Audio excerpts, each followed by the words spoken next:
Bismillahirrahmanirrahim. Assalamualaikum warahmatullahi wabarakatuh. Alhamdulillahirabbil alamin wa bihi nasta'in wa ala umuri dunya waddin. Wassalatu wassalamu ala asrofil anbiya'i wal mursalin wa ala alihi wa sahbihi ajma'in. Amma ba'd.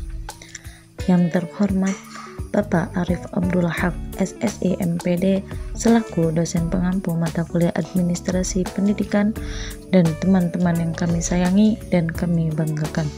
Kami dari kelompok 1 ingin mempresentasikan materi tentang supervisi pendidikan dengan anggota kelompok kami sebagai berikut. Saya sendiri, Ana Fauzia, dengan nomor induk mahasiswa 1908105002. Yang kedua, Robiatul Adawiyah dengan nomor induk mahasiswa 1908105006, dan yang terakhir yaitu Ahmad Faisal Yusuf dengan nomor induk mahasiswa yaitu 1908105025. Saya selaku moderator akan memandu jalannya diskusi hari ini.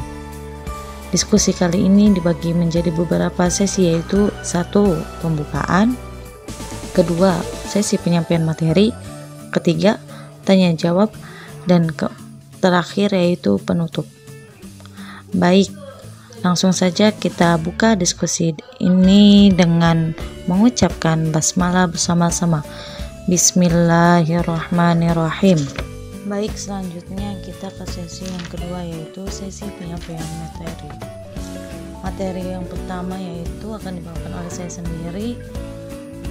Saya sendiri akan menjelaskan tentang pengertian supervisi pendidikan dan tujuan supervisi pendidikan.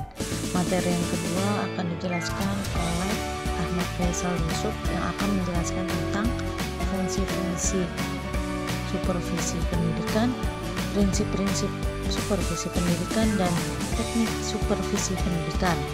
Yang ketiga, materi yang ketiga yaitu akan dibawakan oleh Robiatul Adawiyah yang akan menjelaskan tentang ruang lingkup supervisi pendidikan dan peranan supervisi pendidikan. Supervisi berasal dari bahasa Inggris yaitu super dan vision. Super yang artinya atas atau lebih, dan vision yang artinya melihat, mengamati, mengawasi, atau meninjau. Secara etimologi, supervisi adalah melihat atau meninjau dari atas apa yang dilakukan oleh pihak atasan terhadap aktivitas, kreativitas, serta kinerja bawahan atau staf. Menurut para ahli, 1. Menurut Kimball Willis, supervisi ialah sebagai bantuan dalam pengembangan situasi belajar mengajar yang lebih baik. 2. Menurut Rose L., supervisi adalah pelayanan kepada guru-guru yang bertujuan menghasilkan perbaikan pengajar, pembelajaran, dan kurikulum. 3. Menurut Purwanto, supervisi ialah suatu aktivitas pembinaan yang direncanakan untuk membantu para guru dan pegawai sekolah dalam melakukan pekerjaan secara efektif. 2. Tujuan supervisi pendidikan. 1. Membantu guru mengetahui dengan jelas tujuan-tujuan pendidikan. Kedua, membantu guru dalam membimbing pengalaman belajar siswa. Ketiga, membantu guru dalam menggunakan alat pelajaran yang modern, metode, dan sumber pengalaman belajar. Yang keempat, membantu guru dalam menilai kemampuan semua siswanya dan hasil pengajaran atau pekerjaan guru itu sendiri. Kelima, membantu guru-guru agar tenaga dan waktunya bisa tercurahkan semuanya dalam pembinaan sekolah. Giorgio mengemukakan setidaknya 5 fungsi utama supervisi, antara lain berperan sebagai inspeksi, penelitian, pelatihan, bimbingan, dan penilaian. Fungsi inspeksi antara lain berperan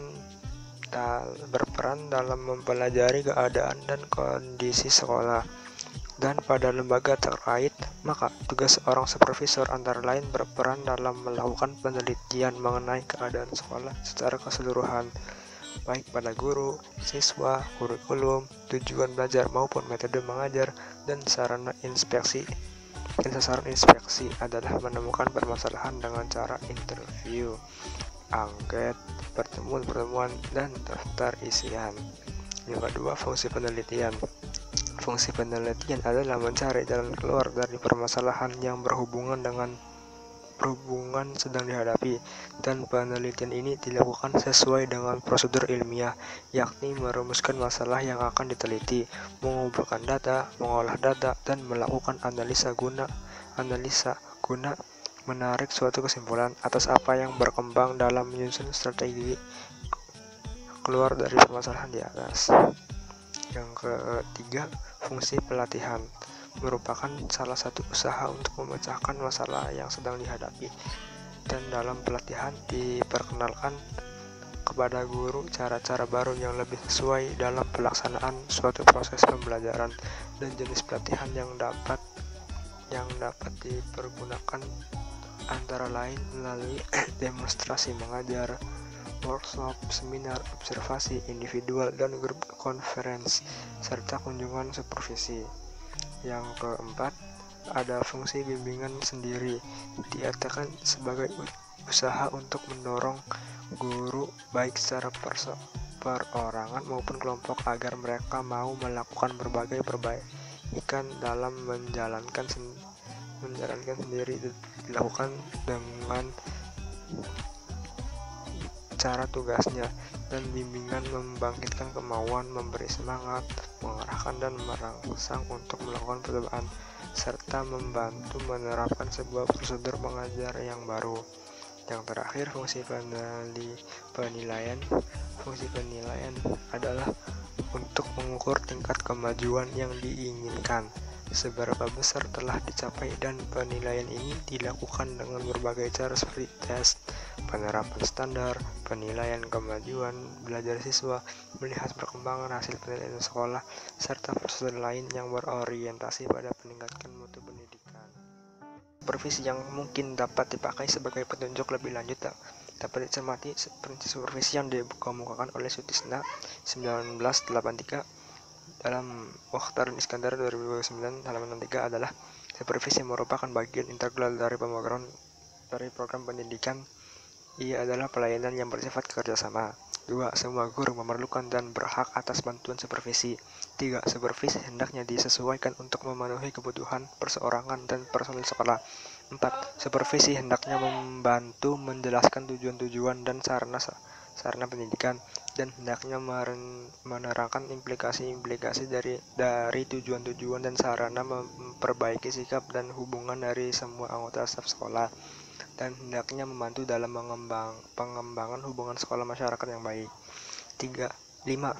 Tanggung jawab dalam pengembangan program supervisi berada pada kepala sekolah bagi sekolahnya dan para penilik atau pengawas bagi sekolah-sekolah yang berada di wilayahnya. 6. Harus ada dana yang memadai bagi program kegiatan supervisi dalam anggaran tahunan.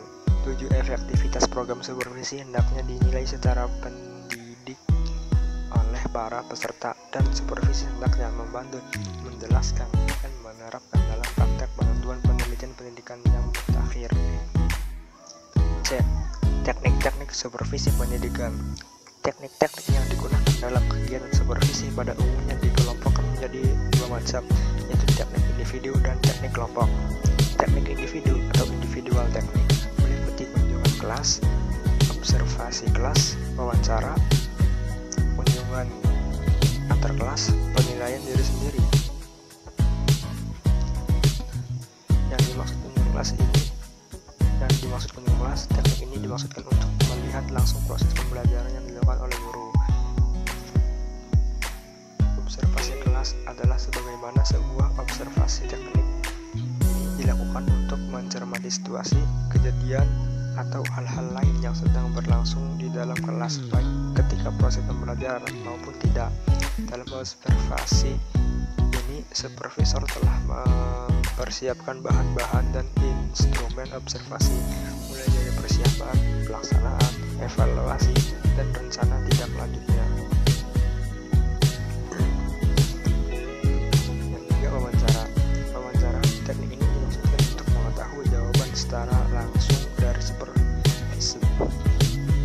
Kunjungan antar kelas. Teknik ini dimaksudkan untuk mengetahui dan merasakan pengalaman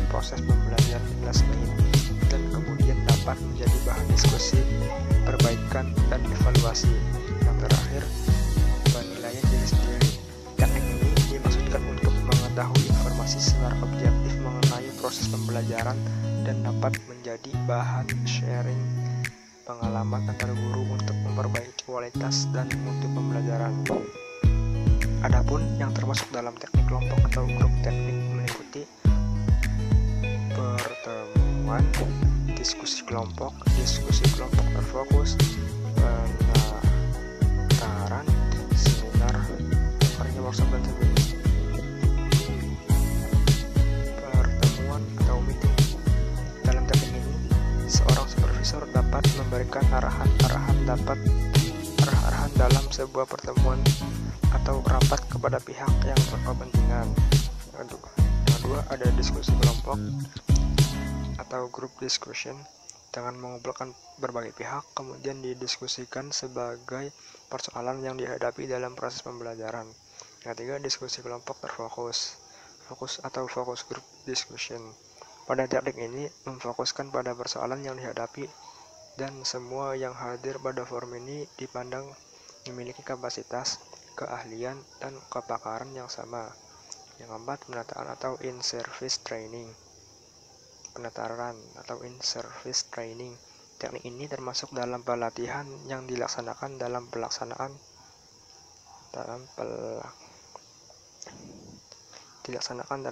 pekerjaan seseorang. Dalam hal ini adalah guru. In-service training ini adalah bentuk dari on-the-job training yang umum dilaksanakan pada sebuah organisasi untuk membekali dan mengupdate pengetahuan dan skill yang sangat dibutuhkan dalam bidang pekerjaan. Yang kelima, seminar, lokarya, workshop, dan jenis-jenisnya. Selanjutnya adalah ruang lingkup supervisi manajerial dan supervisi akademik di sekolah. Supervisi dalam pendidikan nasional atau Sisdiknas diatur dalam Peraturan Menteri Pendidikan Nasional Nomor 12 Tahun 2007 tentang standar pengawasan sekolah atau madrasah. Dalam peraturan tersebut, pengawas satuan pendidikan dituntut memiliki kompetensi supervisi manajerial dan supervisi akademik. Yang pertama adalah ruang lingkup supervisi manajerial di sekolah. Supervisi manajerial adalah supervisi yang berkenaan dengan aspek pengelolaan sekolah yang terkait langsung dengan peningkatan efisiensi dan efektivitas sekolah yang mencakup perencanaan, koordinasi pelaksanaan, penilaian, pengembangan kompetensi sumber daya manusia kependidikan, dan sumber daya lainnya. Berdasarkan fokus supervisi manajerial di sekolah yang meliputi manajemen kurikulum dan pembelajaran, kesiswaan, sarana dan prasarana, ketenagaan, keuangan, hubungan sekolah dengan masyarakat, dan layanan khusus. Berkaitan dengan hal di atas, maka bidang garapan manajemen sekolah terkait dengan supervisi manajerial dalam suatu pendidikan meliputi 3 hal, yaitu pembinaan atau pembimbingan, yang kedua pemantauan, dan yang ketiga adalah penilaian kinerja. Ruang lingkup pembinaan atau pembimbingan. Kepala sekolah dalam pengelolaan administrasi sekolah, pendidikan, dan ketenaga kependidikan dalam melaksanakan tugas pokoknya dalam mempertahankan akreditasinya. Yang kedua, pemantauan. Standar sarana, standar PTK atau standar pendidikan dan ketenaga kerjaan, standar pengelolaan, dan yang terakhir standar biaya. Yang ketiga, penilaian kinerja, kepala sekolah, dan tenaga kerja. Yang kedua adalah ruang lingkup supervisi akademik. Pengertian supervisi akademik menurut Glickman, Deres, dan Sergiovanni, supervisi akademik adalah serangkaian kegiatan membantu guru mengembangkan kemampuannya mengelola proses pembelajaran demi pencapaian tujuan pembelajaran. Esensi supervisi akademik pada dasarnya bukanlah menilai untuk kerja guru dalam mengelola proses pembelajaran, melainkan membantu guru mengembangkan kemampuan profesionalismenya. Supervisi akademik tidak terlepas dari penilaian kinerja guru dalam pengelolaan pembelajaran. Dengan supervisi akademik diharapkan kualitas akademik yang dilakukan oleh guru semakin meningkat, tidak hanya pada pengetahuan dan keterampilan, tetapi juga pada peningkatan komitmen atau kemauan atau motivasi guru. Sebab dengan meningkatkan kemauan dan motivasi guru, kualitas pembelajaran akan meningkat. Dengan begitu dapat disimpulkan perbedaan dari supervisi manajerial dan supervisi akademik. Supervisi manajerial adalah untuk pemantauan dan pembinaan terhadap pengelolaan dan administrasi sekolah. Sedangkan supervisi akademik untuk membantu guru mengembangkan kemampuannya agar mampu mencapai tujuan pembelajaran. Selanjutnya, peranan supervisi pendidikan.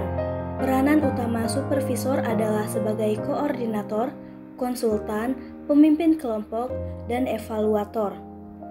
Menurut pendapat Rifai, peranan dari supervisi terbagi kepada 7 macam. Yang pertama, supervisi sebagai pemimpin. Yang kedua, supervisi sebagai inspeksi. Yang ketiga, supervisi sebagai penelitian. Yang keempat, supervisi sebagai latihan dan bimbingan. Yang kelima, supervisi sebagai sumber dan pelayanan. Yang keenam, supervisi sebagai koordinasi. Yang ketujuh, supervisi sebagai evaluasi. Baik, sekian materi yang dapat saya paparkan. Selanjutnya akan saya serahkan kembali kepada moderator. Sesi terakhir yaitu penutup. Kita tutup diskusi hari ini dengan bacaan hamdalah bersama-sama. Alhamdulillah.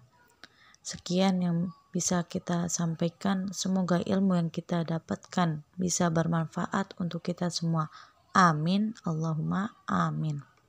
Akhir kata, wabillahi taufiq wal hidayah. Wassalamualaikum warahmatullahi wabarakatuh.